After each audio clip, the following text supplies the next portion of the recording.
Son días extraños, qué duda cabe. Han sido días extraños todos los del periodo de confinamiento y ahora en Estados Unidos la cosa se está poniendo más extraña aún. La indignación por la muerte de George Floyd, desarmado, cuyo único delito había sido intentar pagar con un billete falso, que no había opuesto ninguna resistencia a su arresto. Las imágenes las hemos visto todos y ponen los pelos de punta. La indignación por esa muerte ha hecho arder las calles en los Estados Unidos. Y si faltaba algo en ese cóctel para hacerlo altamente volátil, un episodio cerrado en falso de la historia reciente de los Estados Unidos. El episodio de Jeffrey Epstein.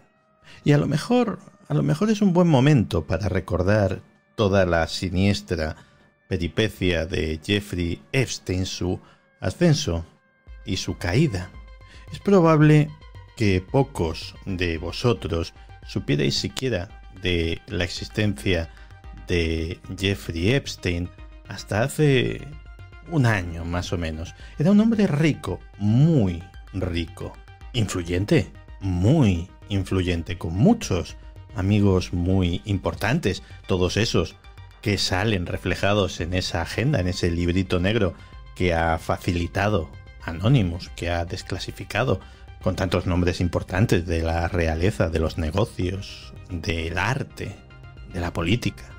Jeffrey Epstein era un hombre con gustos particulares.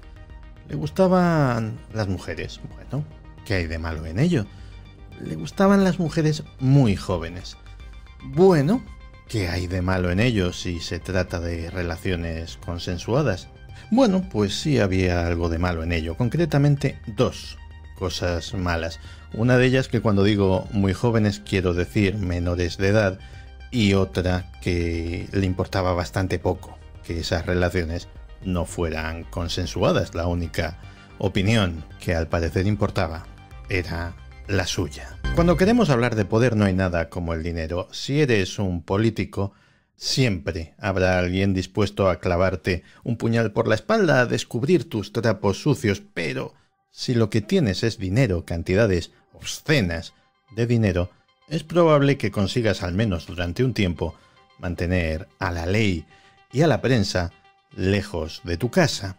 En cuanto a tus amigos, tus conocidos, tus relaciones, es curioso cómo el listón moral se baja cuando eres miembro del clan de los muy ricos.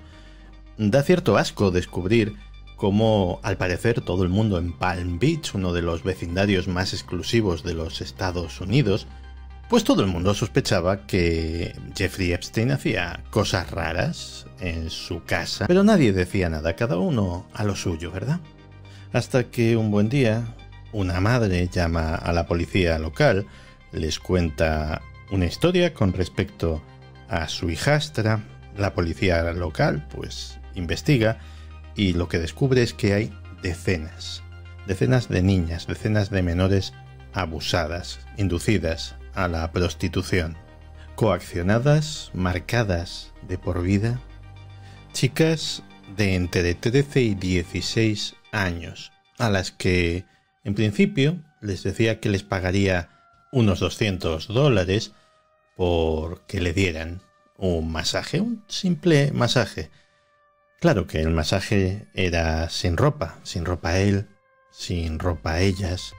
A veces terminaba en violación, a veces terminaba en abusos, o a veces al parecer se las cedía a sus amigos, a sus invitados, tan ricos como él, tan influyentes como él. Algunas eran niñas pobres, niñas que vivían en los suburbios, otras eran sus propias becarias, sus propias empleadas. Por ejemplo, el famoso caso de Virginia Roberts, que trabajó para él en 1999 cuando tenía solamente 15 años. Y en una declaración jurada en 2015 le acusó de tráfico sexual y que la obligó a tener relaciones sexuales con el príncipe Andrés, el duque de York. Por supuesto, el príncipe Andrés ha negado estas acusaciones, pero según ella, los abusos continuaron durante años. Y lo más curioso a día de hoy cuando ya ha fallecido, a día de hoy cuando ya la mayor parte de sus felonías, de sus crímenes han salido a la luz, a día de hoy cuando incluso se le están dedicando documentales en Netflix, a día de hoy Jeffrey Epstein continúa siendo un misterio. Por ejemplo, su fortuna. A nadie le cabe la menor duda de que era un hombre inmensamente rico, pero nadie sabe cuánto ni cómo obtuvo ese dinero. La policía de Estados Unidos, el FBI, inició después de morir una investigación para saber de dónde provenía su riqueza, una riqueza que más o menos se estima que podía alcanzar las 10 cifras, los miles de millones, pero nadie sabe exactamente cuánto, nadie sabe exactamente dónde lo tenía y nadie sabe exactamente de dónde provenía. Sobre todo teniendo en cuenta que sus orígenes eran modestos. Comenzó dando clases de cálculo y física en el reconocido Colegio Dalton de Manhattan. Oficialmente tenía una exclusiva firma de gestión financiera donde solo eran admitidos como clientes gente que también era multimillonaria, muy multimillonaria. Pero también las autoridades sospechan que una parte de su fortuna podía provenir de las ganancias obtenidas en su red de tráfico de menores. Pueden ser ganancias directas o indirectas o a cambio de favores. Si son directas es porque había gente muy rica, muy influyente que le podía pagar cantidades astronómicas de dinero por tener acceso impune a tener sexo con chicas menores de edad. O tampoco tenía que ser algo tan directo, tan grosero como un pago por una serie de servicios, sino que a lo mejor esos amigos, esos conocidos, pues simplemente compartían esa perversión y habían establecido una especie de red de ayuda mutua, de intercambio de favores, y cuando se trata de gente de esa envergadura económica, pues el intercambio de favores puede ser muy, pero que muy lucrativo. O a lo mejor no, a lo mejor esas ganancias indirectas eran de una naturaleza mucho más sórdida. Veréis la agenda de Jeffrey Epstein.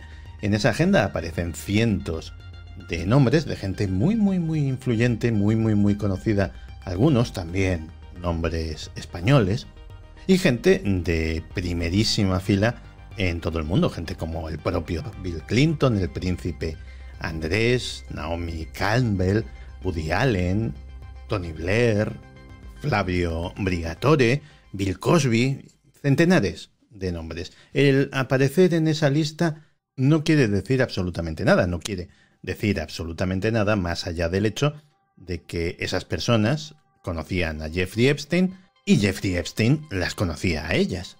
Aunque, digámoslo así, la categoría de todos ellos, de los más populares a aquellos que tienes que hacer una búsqueda en internet para saber quiénes son y a qué se dedican, pues todos tienen en común ser personas ricas, ser personas exitosas, ser personas populares algunos.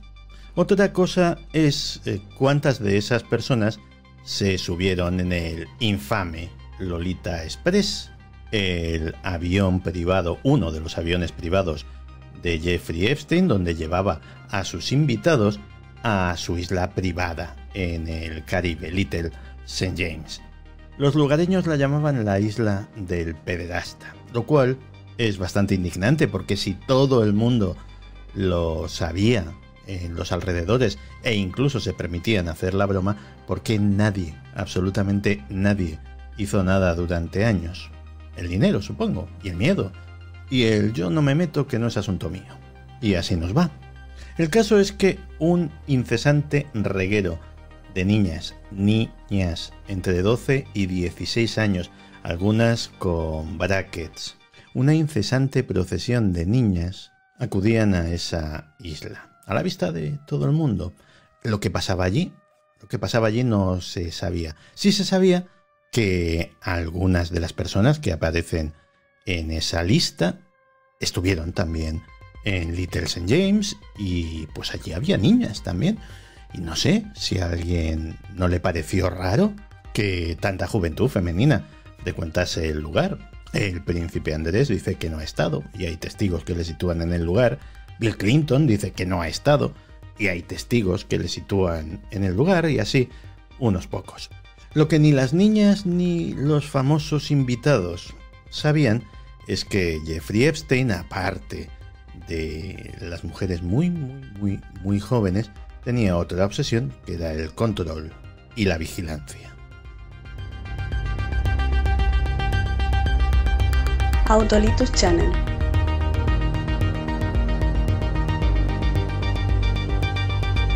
Lo que no sabían las niñas y lo que no sabían los notorios invitados a la isla era que cada habitación, cada cuarto de baño, cada piscina, cada hectárea de la isla estaba vigilada con cámaras imperceptibles, completamente invisibles si no se tenía un ojo muy pero que muy experto. Todo lo que sucedía en el complejo se grababa. Y bueno, a lo mejor uno o dos o varios o muchos de los invitados de Jeffrey Epstein sucumbieron a una tentación que estaba muy cercana. El ambiente tropical, el aislamiento y la privacidad de la isla, un montón de niñas en bikini o en topless, como afirma algún antiguo trabajador de la isla. Y ahí es donde entrarían las ganancias indirectas de esa red pedófila de Jeffrey Epstein, porque en el momento en que alguien sucumbiese a la tentación e hiciese algo impropio en esa isla, estaría para siempre en manos de Epstein. Esto es pura especulación, pero tal vez por eso Epstein se sentía invulnerable, sentía que nunca le iban a pillar, que nunca le iban a detener, que nunca le iban a juzgar y mucho menos a condenar.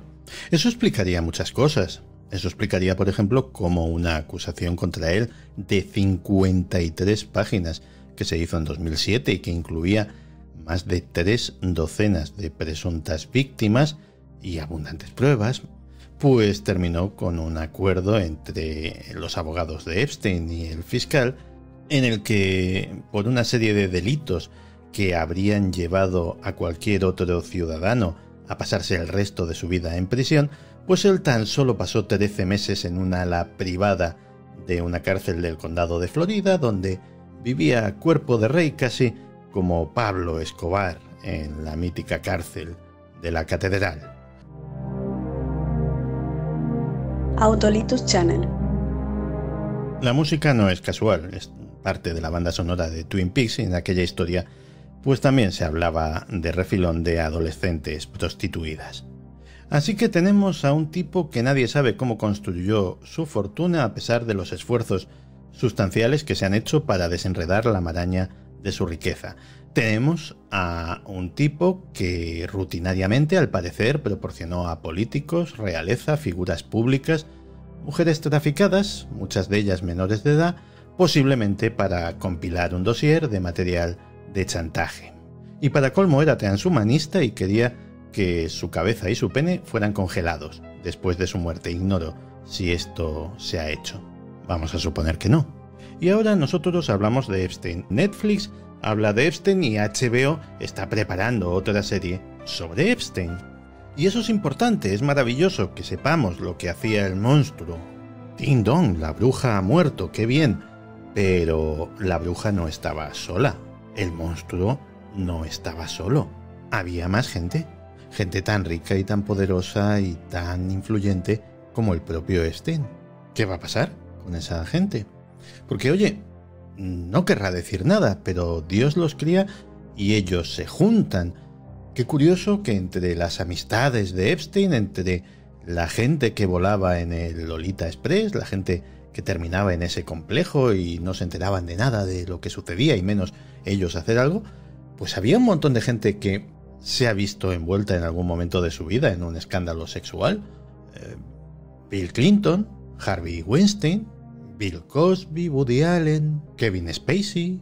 Oye, debo de ser aburridísimo porque mi agenda, y también es larga, no hay nadie cuya conducta sexual haya sido puesta en entredicho en ningún momento. Pero en fin, eso es mi problema. Presumiblemente la razón para que todavía se ande de puntillas alrededor de las identidades de los cómplices de Epstein es la misma que le protegió a él mismo durante gran parte de su vida, y es el desequilibrio total en el campo legal entre los ricos y poderosos sobre los no privilegiados, incluidos los que hacen un documental para Netflix. Pero la primera piedra está puesta. Lo que ha puesto de manifiesto el caso Epstein es que una cosa que se decía que era cuestión de conspiranoicos, de majaras, de gente con gorrito de papel de aluminio, y es que en las altas esferas mundiales hay toda una red clientelar basada en actividades sexuales de índole ilegal y por supuesto inmoral, de todo tipo, basada en secretos sucios, en secretos obscenos. Eso que era una teoría de conspiración, resulta que no lo era. Resulta que era verdad. Resulta que existe. No digo existía, digo existe. Y me atrevería a decir más. Me atrevería a decir que existe con delegaciones, con pequeñas sucursales, casi en cada país del mundo. Autolitus Channel. ¡Hala! Ya sabéis lo que quería decir Stanley Kubrick con su película Eyes Wide Shut, esa que todo el mundo se quedaba con las escenas de sexo, pero nadie sabía muy bien de qué iba. Ahora si la volvéis a ver, seguro que la veis con otros ojos. Porque en el fondo de lo que estamos hablando aquí es de secretos a voces.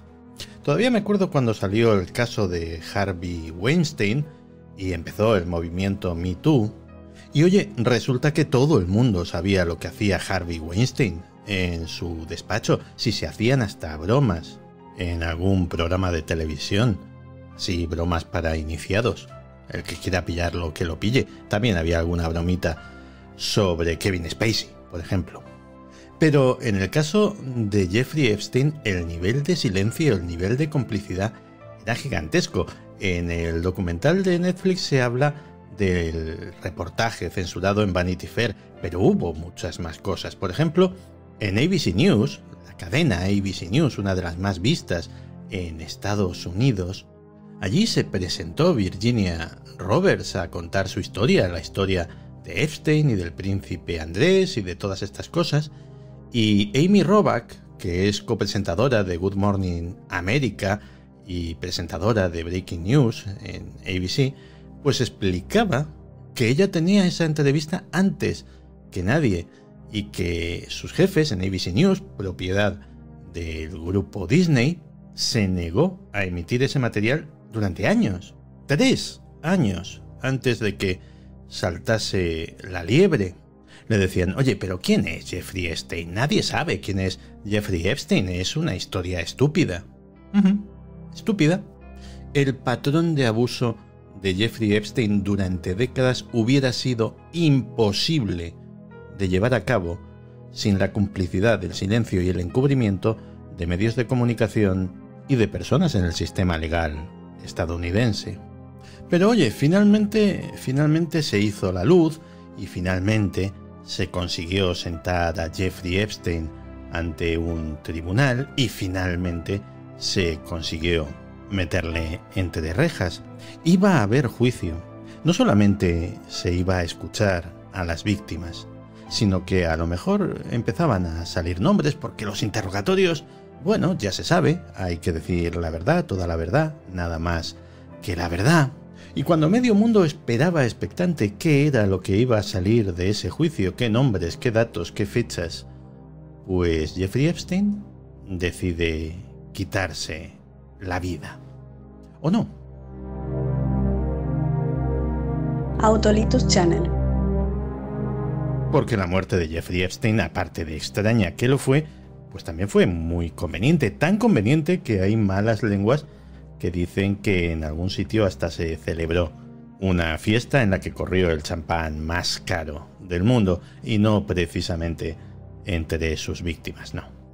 Se suicidó un recluso que estaba protegido por el protocolo antisuicidios en una prisión de máxima seguridad, donde, oye, qué casualidad, que para ser una prisión de máxima seguridad resulta que las cámaras no funcionaban y los funcionarios se quedaban dormidos. Se suicidó un recluso que se enfrentaba a una sentencia de cárcel que podría haberle mantenido en presidio durante el resto de sus vidas, pero que, al parecer, especulaba con la posibilidad todavía de hacer un trato. A fin de cuentas, era uno de los mejores negociantes y de los mejores embaucadores del mundo, y ya sabemos, lo hemos visto muchas veces en las películas, cómo es el sistema legal estadounidense. Danos el nombre de tus cómplices y podemos contemplar una rebaja en la condena o en las condiciones en las que se presenta esta. No te tienes que pasar la vida en una celda de aislamiento como el Chapo Guzmán. Pero oye, que si Jeffrey Epstein consiguió quitarse la vida en esas circunstancias, hay que reconocerle la proeza que lo es. Pero resulta que la familia de Jeffrey Epstein no anda especialmente convencida con esto del suicidio. Bueno, ni la familia de Jeffrey Epstein, ni la mitad de la gente del planeta Tierra. De hecho, a estas alturas de la película, Epstein no se suicidó ya es un meme. Ya es una frase de la cultura popular que se ha reivindicado en multitud de plataformas. Pero en fin, como decíamos, la familia, especialmente su hermano, no se creen absolutamente nada de esta historia y contrataron a su propio forense, a su propio patólogo, que no es ni más ni menos que Michael Baden, que ahora mismo está muy de actualidad, no solamente por haber salido en el tal documental de Netflix, sino porque también es el forense que ha dictaminado que George Floyd, la víctima de brutalidad policial que ha desatado la ola de protestas actual en Estados Unidos, pues que dictaminó que George Floyd pues murió a causa de la asfixia provocada por esa rodilla que tenía en el cuello. La oficina del examinador médico de la ciudad de Nueva York dictaminó que la muerte de Jeffrey Epstein fue un suicidio por ahorcamiento, pero resulta que el doctor Baden, que estuvo revisando la autopsia y actuando como observador en nombre de Mark, del hermano de Epstein, pues es más bien de la opinión de que aquello fue un asesinato. Y la razón que da son las inusuales fracturas que vio en el cuello de Jeffrey Epstein. Había fracturas en el cartílago tiroideo izquierdo, en el cartílago tiroideo derecho y en el hueso hioides izquierdo. Y todo eso apunta más a un estrangulamiento que a un ahorcamiento. De hecho, el doctor afirma que más de 1000 ahorcamientos y suicidios en las prisiones del estado de Nueva York en los últimos 50 años, nadie, absolutamente nadie, presentaba esas 3 fracturas. Fracturas que curiosamente son muy comunes en los casos de asesinato por estrangulación. Y hay otro montón de cosas que no encajan. Por ejemplo, el gobierno dice que Epstein era un suicida y que incluso se intentó suicidar semanas después de llegar al centro penitenciario, pero era un suicida curioso, era un suicida que temía por su vida, porque está demostrado que Epstein pagaba, que dirigía dinero para ser depositado en las cuentas del economato de otros presos a cambio de protección. Y en cuanto al presunto intento de suicidio, el 23 de julio, Epstein efectivamente fue encontrado en el suelo de su celda con una sábana alrededor de su cuello. Autolitus. Pero lo que Epstein dijo fue que su compañero de celda, el ex policía Nick Tartaglione, de 52 años, le había atacado, y un ataque de un hombre que, como este, está acusado de 4 asesinatos, pues a lo mejor es algo a tener en cuenta. En cualquier caso, se le asignó un nuevo compañero de celda, pero, oh, casualidad, la noche antes de su muerte, el compañero de Epstein fue liberado y, según los documentos y los registros, no se le asignó ningún compañero nuevo, a un tipo que estaba en el protocolo de prevención de suicidios. Y entonces sucede algo que desafía la credulidad hasta del más crédulo, porque efectivamente Epstein está en vigilancia de suicidios. El día antes de suicidarse, su compañero de cuarto es sacado de la celda y las cámaras dejan de funcionar y los guardias se duermen. Y el hombre que sabía los trapos sucios de la gente más poderosa del planeta muere. Y si Jeffrey Epstein fue asesinado, ¿quién lo asesinó? ¿O quién lo ordenó? ¿Quién ejecutase a Epstein con sus propias manos? Parece que no es relevante. Pues yo pienso que matar a alguien en una prisión de alta seguridad, con ese nivel de impunidad, y que oficialmente te digan que ha sido un suicidio, requiere algo más que dinero si es efectivamente un asesinato. Requiere un nivel de poder importante. Y luego están los detallitos como que la marca de ligadura, el ahorcamiento, del presunto ahorcamiento, mire usted por dónde está, justo en medio del cuello, no debajo de la mandíbula, que es lo que sucede normalmente con este tipo de ahorcamientos. Y luego está otro curioso detalle, que es que una persona que lleva aproximadamente 2 horas muerta, que está frío como el hielo, pues resulta que se llama a una ambulancia y se lo saca apresuradamente de allí, así que no hay fotografías, por ejemplo, de cómo fue encontrado Jeffrey Epstein, y en su celda, que debería de haber sido tratada como un escenario de crimen, pues entraba y salía un montón de gente. Y si os lo estáis preguntando, no, ese no es el protocolo normal ni lo que se suele hacer en este tipo de casos en una prisión federal. Si me preguntáis mi opinión, sí, creo firmemente, y es una creencia y como tal una opinión, y como todas las opiniones, pues tan digna de crédito como cualquier otra, creo firmemente que a Jeffrey Epstein le asesinaron. Y entonces cabe preguntarse hasta dónde llega la madriguera del conejo. ¿Quién ordenó ese asesinato? ¿Quiénes eran esas personas tan ricas, tan famosas, tan poderosas, que hicieron una fiesta y se alegraron muchísimo y respiraron aliviados ante la muerte del pedófilo? Y cabe hacerse una pregunta. ¿Por qué? Porque no es la primera vez que se sabe, que se sospecha, que se destapa que en las élites de Bélgica, de Francia, de Reino Unido, de Estados Unidos, quién sabe si de España, existen ese tipo de redes. ¿Por qué esas personas muy ricas, muy poderosas, se empeñan en tener sexo con menores, en arruinar vidas, a veces, quién sabe, sin quitarlas? A lo mejor resulta que cuando lo tienes todo, los coches, los yates, las fincas, los relojes de cientos de miles de euros en la muñeca, el poder, el dinero, cuando ya nada está fuera de tu alcance, al final, ¿qué es lo que quieres?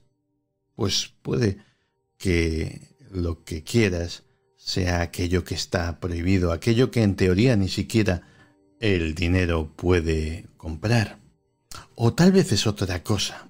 Tal vez sea un rito de iniciación, como el de las bandas de delincuentes o las sociedades secretas. Un rito de iniciación para un círculo social que se comporta como un clan cerrado, exclusivo, hermético. Por lo que sabemos, Jeffrey Epstein merecía la muerte. Autolitus. Pero el resto de nosotros merecíamos que no hubiese muerto tan pronto.